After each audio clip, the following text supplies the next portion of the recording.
recommending fewer savings in this budget. Fewer what? The $4 billion you're recommending Yeah. savings this year is less than the $5 billion you recommended. Well, because I think what we realize, Randall, is that the problem is bigger than a copay here or a physical therapy visit there. I mean, that is not going to get us there, and so it is incumbent upon us to make some significant recommendations about the restructuring of how the state procures its health care more broadly.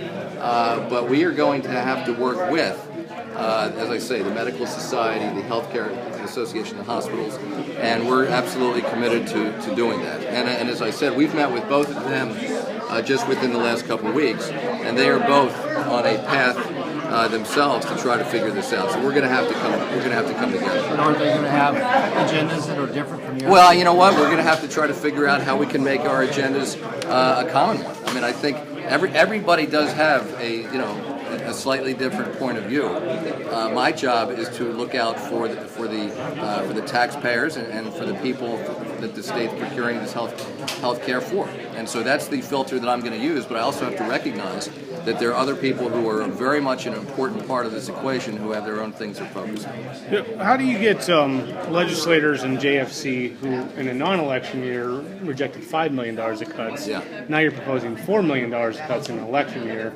Well, all right. So a couple things. First of all, some of the cuts that are recommended in this year's budget actually came from the committees that were established as a result of the process that the JFC went through last year. So when the JFC did not take our suggestions last year, they created this review process and they brought other people to the table. And so some of these ideas actually came from them. But my message, and the important one, is we don't believe over a period of time that that's going to be sufficient.